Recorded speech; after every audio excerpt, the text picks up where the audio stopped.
Nós vamos falar hoje sobre as evidências da consciência pré-natal e as aplicações práticas. Nós pretendemos fazer um paralelo entre o que os cientistas, psiquiatras, psicólogos estão trazendo e o que nós já sabemos do espiritismo. Então, os tópicos que nós vamos estudar juntos, respondendo as perguntas: quando começa a vida? O que é consciência pré-natal? O desenvolvimento fetal e a consciência pré-natal. Que tipos de percepção o bebê pode ter antes do nascimento? Como essas percepções ocorrem? Percepções da fase pré-concepção e de vidas passadas. E o que essas experiências podem ocasionar na fase adulta. Então, nós vamos ver esses tópicos. Dentro do conceito materialista, o ciclo de vida ocorre entre o nascimento e a morte. Então, nós vemos que os materialistas não consideram que existe vida nesta fase fetal. E é por isso que para eles é muito fácil o aborto, porque consideram esta fase apenas como células, uma massa de células em desenvolvimento que vai virar um bebê.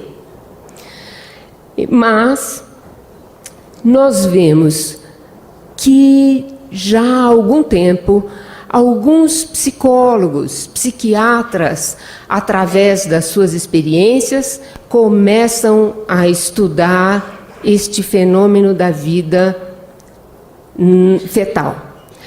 Mas, quando nós perguntamos quando começa a vida, a ciência, já desde os primórdios dos estudos de embriologista, respondem: a vida começa na fertilização. A doutora Maureen Kondik, da Universidade de Utah, num dos seus artigos publicados em 2008, assevera: embriões humanos, desde o estado de zigoto, são verdadeiramente indivíduos vivos da espécie humana. São seres humanos. Então, nós estamos vendo aí, através dos estudos de embriologia, a afirmação de que sim, a vida começa na fase da fecundação. E ainda, neste livro de embriologia e teratologia humana, nós encontramos um parágrafo muito interessante. O grifo é meu, mas nesse parágrafo diz o seguinte: embora a vida seja um processo contínuo, a fertilização é um marco crítico, porque, sob circunstâncias normais, um novo organismo humano geneticamente distinto é assim formado. Então, o que será que eles querem dizer sobre a vida ser um processo contínuo? Eles não dão explicação maior no livro, mas isto nos permite inferir que eles já admitem este ciclo, onde a fertilização é um marco importante, e nós vemos então a vida antes do nascimento, a vida encarnada e a vida do espírito após a desencarne. Então, é num livro-texto, um parágrafo que nos leva a pensar. E aí, quando Kardec pergunta aos espíritos, na questão 344 do Livro dos Espíritos, em que momento a alma se une ao corpo, os espíritos respondem da mesma forma, como todos nós já sabemos: começa na fertilização. Só que os espíritos vão muito mais longe e nos dão uma resposta muito mais completa. A união começa na concepção, mas só se completa no momento do nascimento.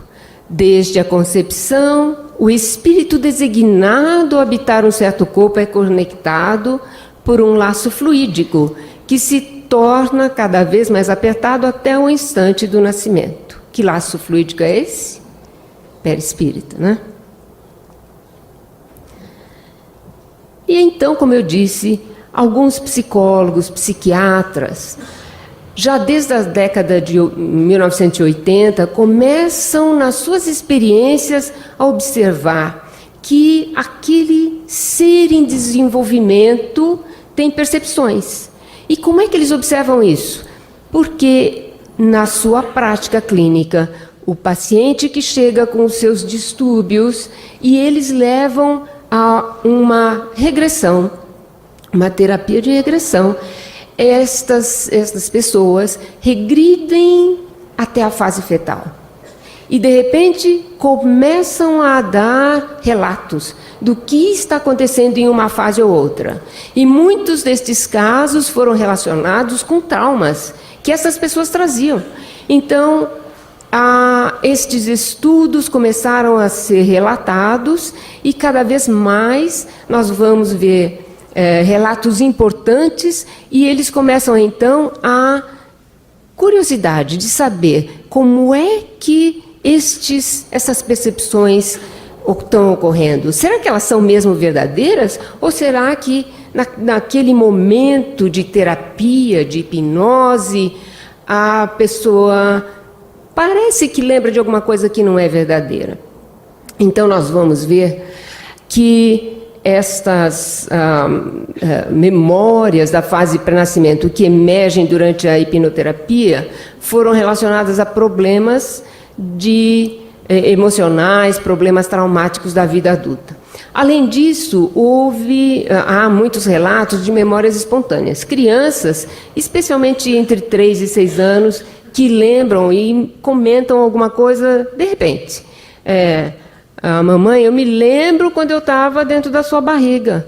Mamãe, eu me lembro quando vocês escolheram meu nome. E muitas vezes o nome não era aquele que a criança agora tem.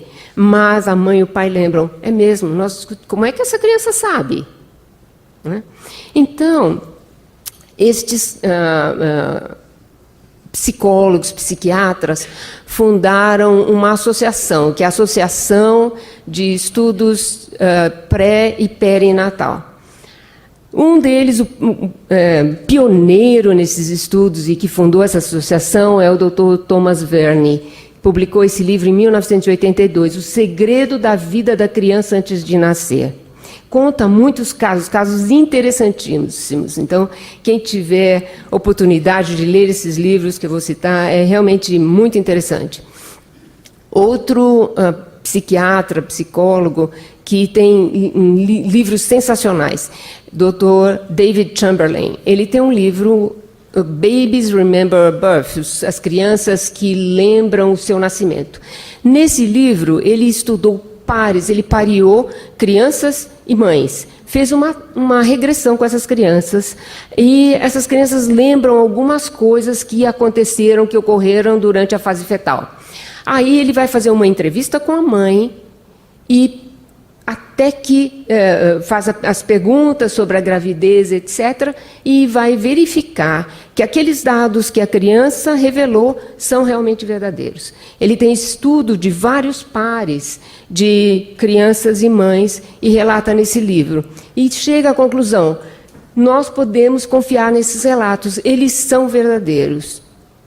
Tem também um livro mais recente que se chama Janelas para o Útero. Esse livro é muitíssimo interessante, eu vou mostrar para vocês alguns casos que foram relatados nesse livro. Ele tem muitas histórias de consciência nessa fase da gestação. Outra psicóloga, que também é enfermeira e escreve sobre este tópico, é a doutora Wendy McCarthy. Ela fez uma palestra no nosso Congresso Médico Espírita nos Estados Unidos o ano passado e ela já vai um passo à frente do Dr. Chamberlain e do Thomas Verne. E o Thomas Verne é mais materialista, apesar de relatar essas percepções. O Dr. Chamberlain chega a admitir até uma existência de vida anterior àquela. E a doutora Wendy McCarthy já fala do espírito. Então, muito interessante. Ela tem esse livro, Welcoming Consciousness, já está traduzido para o português. Vocês devem encontrar nas livrarias aqui. E existem muitas pessoas que escrevem sobre esse tópico, mas a doutora Miriam Serger, ela faz um trabalho muito interessante. Ela é uma pediatra num hospital na França, e ela fala com os bebês recém-nascidos que têm problemas de saúde. E ela fala como se estivesse falando com um adulto, ela reporta isso no livro dela. Ela tem uma história muito interessante de uma mãe que tinha gêmeos, estava gerando gêmeos. Perto do nascimento, uma das meninas morre. E a mãe prefere aguardar até o nascimento para que aquela criança que morreu seja retirada e a outra, então, possa nascer. A menina que nasce não amamenta. Ela recusa a amamentação desde o primeiro momento do nascimento. Ela tinha saúde perfeita, segundo os pediatras, mas ela recusa a amamentação. E os pediatras insistem, colocam ela numa UTI e ela continua recusando a amamentação. Depois dos 3, 4 dias, eles vendo que essa criança está prestes a morrer, chamam a doutora Miriam para tentar alguma coisa. Será que você consegue nos ajudar? E a doutora Miriam vai lá e diz, deixa eu conversar com essa criança. E começa a dizer para essa criança, você está sentindo saudades, falta da sua irmãzinha, com quem você ficou quase 9 meses. Você realmente tem razão de estar triste, de não querer comer. Mas nós precisamos te dizer, ela não pode ficar com você, mas você precisa viver. E para viver, você precisa comer. E a criança, depois de alguns dias, que ela vai e conversa, e ela diz, eu conversei como se estivesse conversando com um adulto. E aí a criança volta a comer e sai do hospital. Então, casos fantásticos como esse. Nessas pesquisas de consciência pré-natal, estes profissionais da saúde chegam às seguintes conclusões. O bebê, antes de nascer, é consciente e reage ao ambiente. Nós vamos ver algumas histórias. Tem vários tipos de sentido e podem experienciar uma vida ativamente emocional. O que a criança sente e percebe começa a moldar suas atitudes e as expectativas sobre ela própria e pode influenciar toda a sua vida. A principal fonte de comunicação, moldando esses sentimentos da criança, é a mãe. A mãe é a principal meio de comunicação.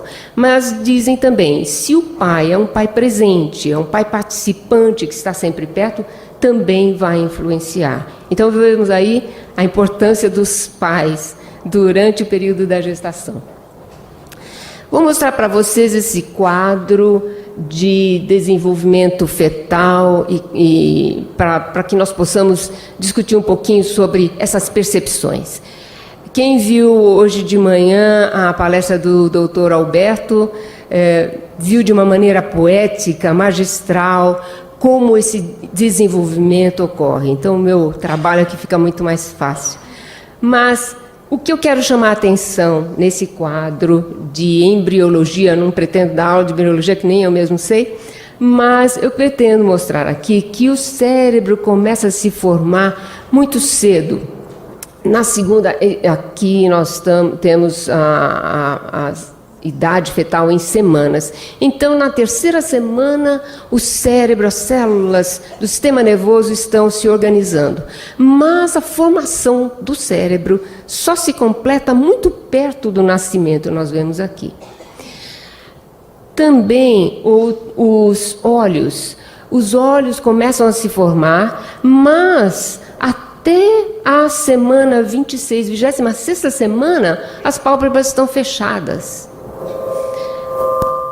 A audição, o sistema auditivo também se completa um pouco antes do nascimento, mas as crianças só teriam condições de ouvir com aquele órgão auditivo mais ou menos por volta da semana 17, 19. Por que nós estamos falando isso? porque nós verificamos que estas percepções ocorrem antes que o desenvolvimento de muitos órgãos estejam completos. Desenvolvimento dos olhos ou dos ouvidos. Nós observamos que essas percepções visuais ocorrem até de coisas fora do útero. Claro, a criança está lá dentro do útero, não pode ver o que está ocorrendo, mas existem relatos de coisas que estão fora do ambiente intrauterino. E nós só podemos admitir estas percepções se nós admitirmos uma consciência que não depende desses órgãos, uma consciência que esteja fora do útero.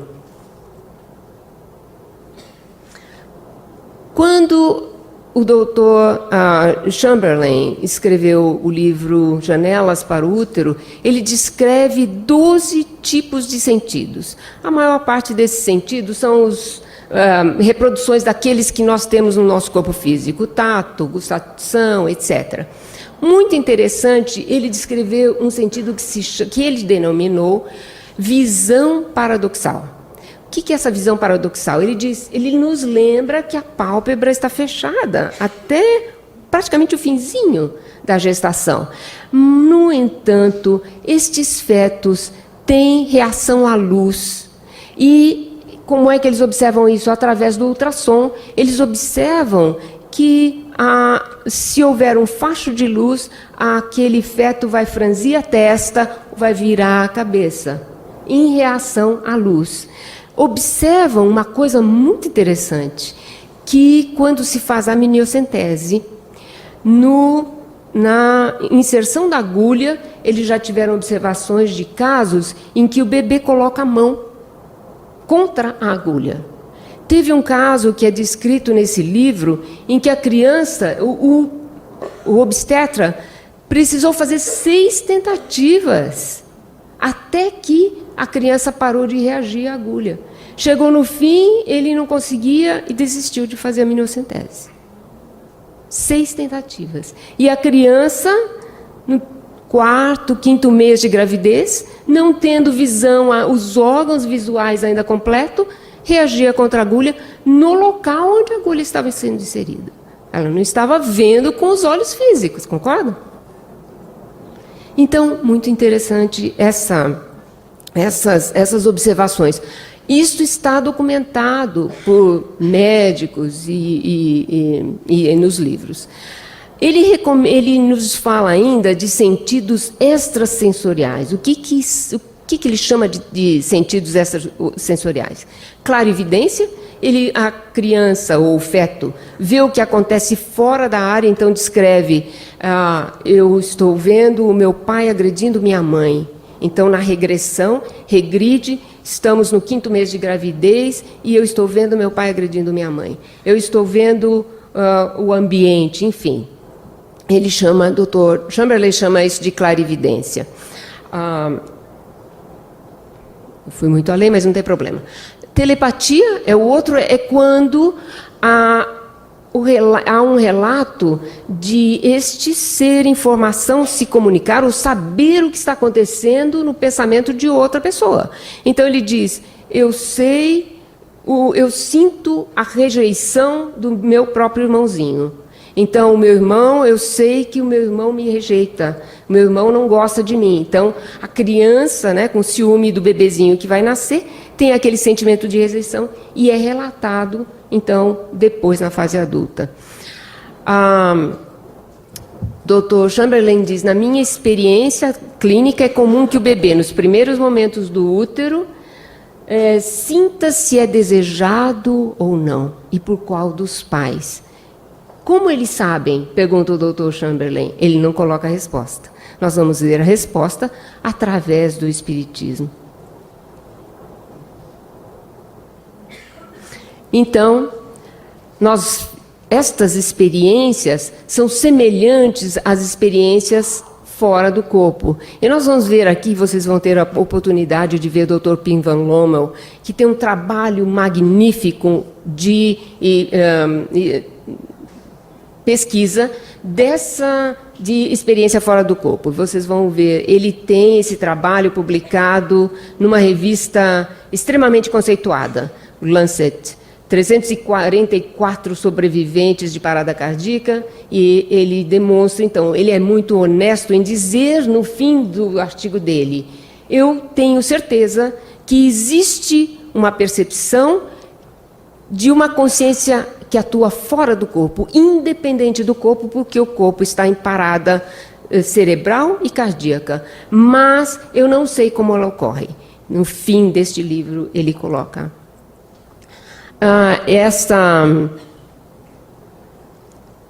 estas experiências fora do corpo são as experiências que nós vemos relatadas dentro do espiritismo de emancipação da alma, que ocorre durante o sono, meditação, sonambulismo, experiências de quase morte, e também incluímos agora a experiência pré-natal.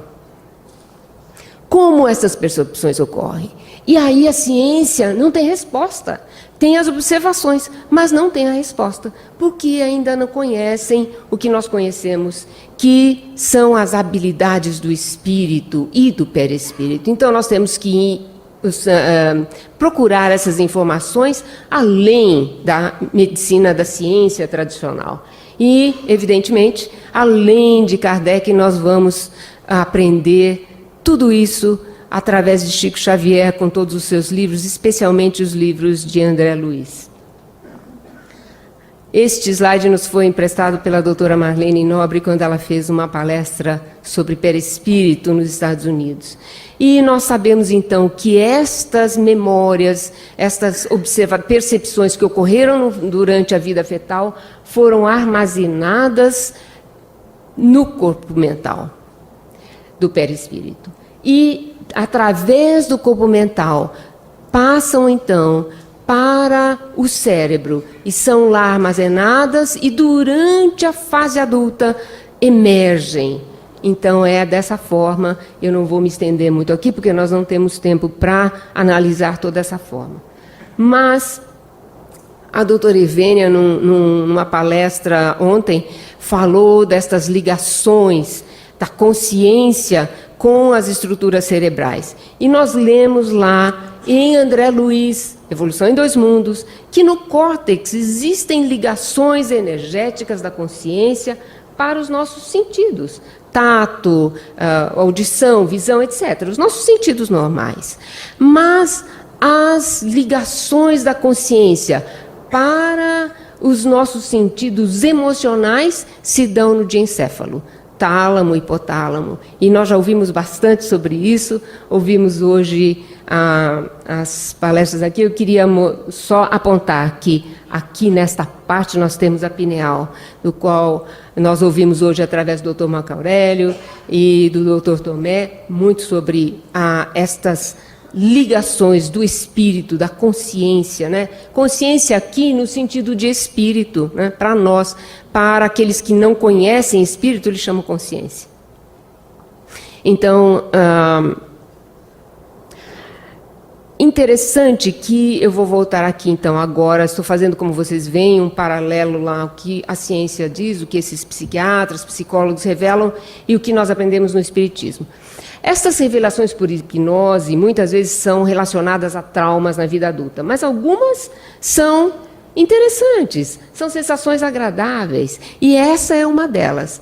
A pessoa já adulta volta para a fase fetal e diz o seguinte: sinto que quando fui concebida eu tinha consciência de muitas coisas.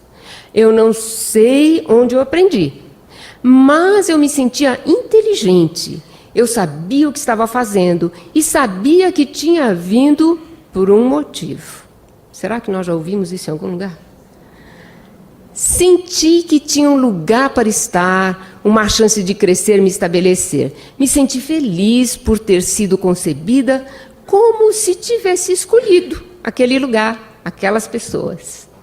Eu precisava daquelas pessoas, da sua química, de interagir com eles, de trabalhar com eles, para fazer uma espécie de combinação, de acordo, para que eu viesse à vida. Onde será que nós já ouvimos algo parecido com isso? Missionários da Luz.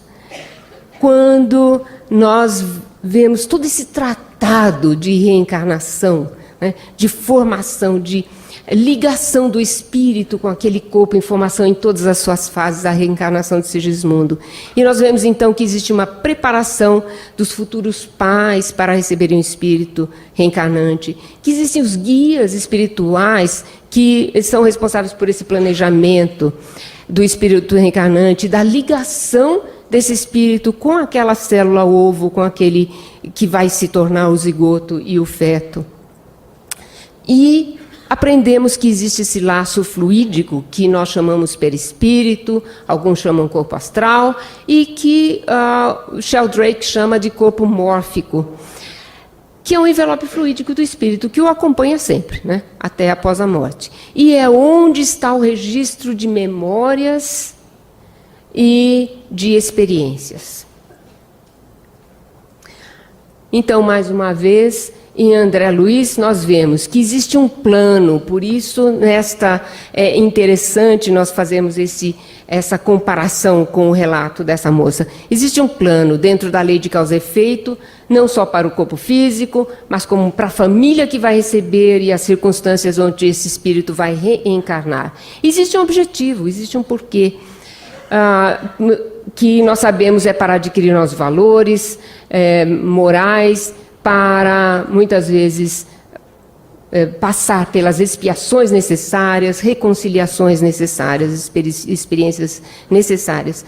Nós sabemos que o espírito reencarnante está sujeito às leis do mundo físico, perdendo parte da sua liberdade, né? Eu faço uma analogia aqui com a criança que vai para a escola. A criança, antes de ir para a escola, está acostumada com toda a liberdade em casa, deixa brinquedo, televisão, isso e aquilo, come na hora que quer, vai para a escola, tem horário de lanche, tem horário de entrar, de sair, não é? Então, nós estamos aqui na escola com muito menos liberdade do que nós tínhamos antes.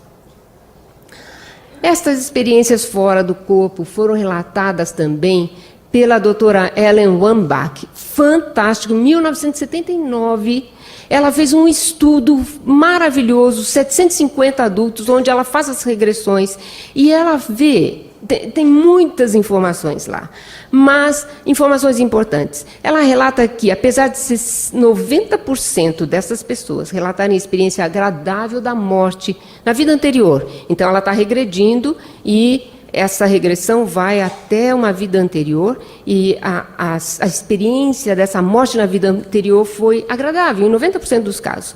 No entanto, a maioria dos relatos foi de uma experiência infeliz e ameaçadora no nascimento. Será que é por isso que a gente nasce chorando? Deve ser, né? Mesmo assim, 81% relataram que eles mesmos escolheram nascer. Uma pessoa faz uma regressão não espírita, não tendo o conhecimento que nós temos, dizendo isso. Diz ainda, sentiam que estavam plenamente conscientes como entidade à parte do feto em desenvolvimento e que preferiam a liberdade em relação à existência, como se fosse a existência fora do corpo. Um relato extremamente importante. Dr. Andrew Feldmar, é um terapista canadense, ele fez um estudo com 4 jovens que tentaram suicídio. Nós ouvimos falar hoje de manhã, né? Um suicídio a cada 40 segundos. Ele estudou, então, esses 4 jovens que tentaram suicídio 5 vezes e fez regressão. E o que ele observou? Que todos esses 4 casos tinham tido tentativas de aborto. E viu que, ele escreve no livro, descobri que tentativas de aborto podem ser relembradas inconscientemente pela criança e mais tarde podem resultar em múltiplas tentativas de suicídio. E ele diz mais, até o estilo de suicídio mimetiza o estilo de aborto. Então, se a mãe tentou o aborto por métodos mecânicos, a tentativa de suicídio vai ser por armas. Se for por métodos químicos, a tentativa de suicídio vai ser por drogas, fenômenos químicos. Então a gente vê que é a mente no renascimento biológico ou na desencarnação faz uma revisão automática, né, de todas estas experiências vividas e imprime magneticamente nas células do corpo físico e do corpo perispiritual as diretrizes que estas células vão estar sujeitas, que esse corpo vai estar sujeito dentro do novo ciclo de evolução. Isso está em Evolução em Dois Mundos. Então, estas experiências de aborto têm uma consequência extremamente traumática. Outro relato interessante, Dr. Michael Newton é um hipnoterapista, e ele fez algumas regressões e encontrou uma coisa muito interessante. Ele mesmo ficou surpreso, porque algumas pessoas regrediram da fase fetal, morte, e se encontravam num período entre duas vidas, e começaram a relatar o que estava acontecendo ali. Sabe, a nossa vida no sistema... no mundo do espírito, entre uma encarnação e outra, ele relata isso. E ele relata todos os fatos, através destas pesquisas que ele fez, todos os passos entre uma morte e a próxima reencarnação. E em todos os passos, eu não tive a oportunidade de trazer hoje aqui, mas em todos os passos que ele relata, extremamente, ele relata, se não me engano, 12 ou 13 passos, extremamente semelhantes ao que nós aprendemos no Espiritismo. Um deles é a revisão de tudo o que aconteceu na vida passada e o planejamento para a próxima vida. Então, muito interessante estas experiências do Dr. Michael Newton. Então, tem aí alguns dos livros que ele escreve. Descreve as fases entre morte e renascimento. E, evidentemente, todas estas experiências falam, nos levam, nos remetem, não só à vida intrauterina, como à vida anterior, né, a essa encarnação. E alguns desses relatos falam sobre experiências em vidas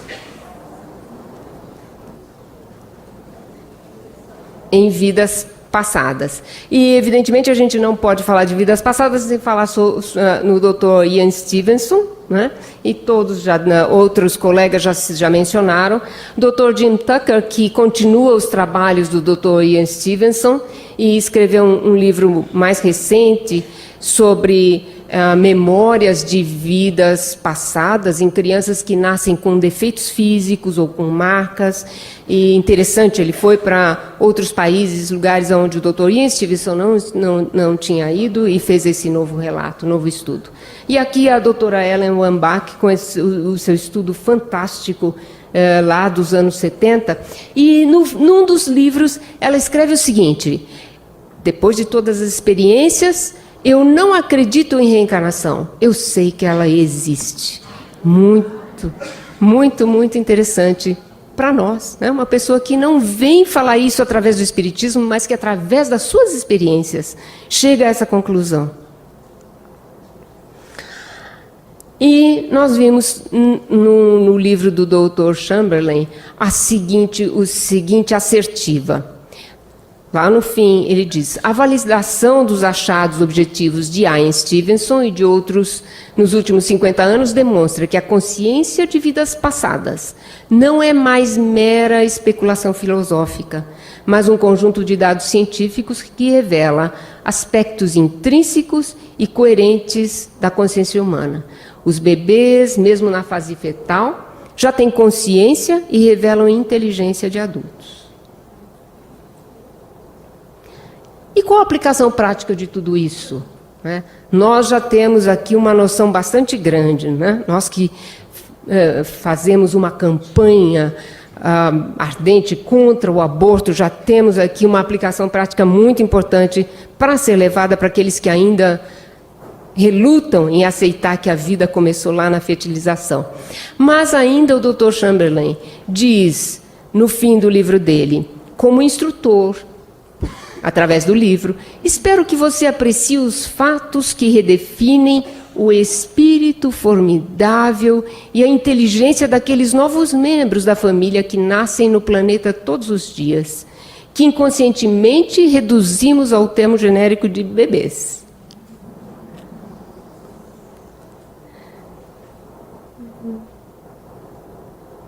E no livro da doutora Wendy McCarthy, também lá no fim, a conclusão dela, depois de tantos estudos, ela diz: agora entendemos muito mais sobre a importância do nosso papel em dar suporte à consciência durante a transição da vida do espírito para a vida humana. Este livro é muito lido pelas gestantes nos Estados Unidos, então há importância muito grande desta mensagem que ela deixa no livro.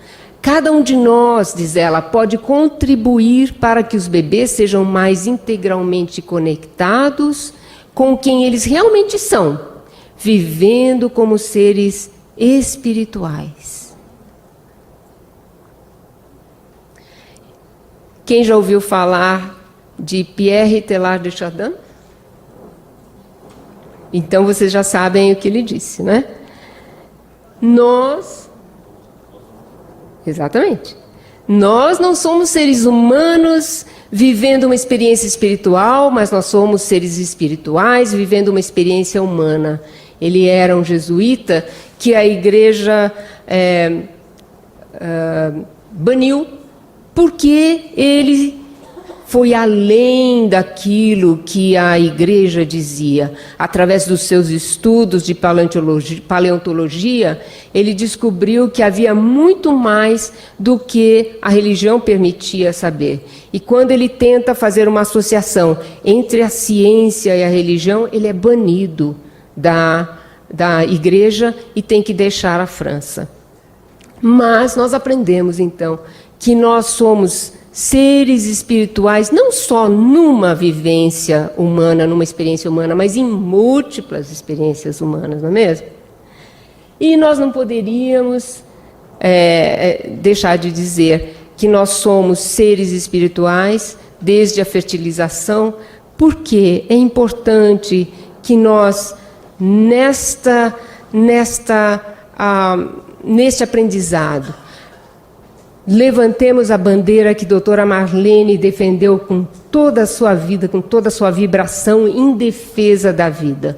Então, não poderia terminar esta apresentação sem trazer a nossa doutora querida Marlene, não só em homenagem a ela, mas para que nós continuemos a luta que ela bravamente iniciou aqui em defesa da vida.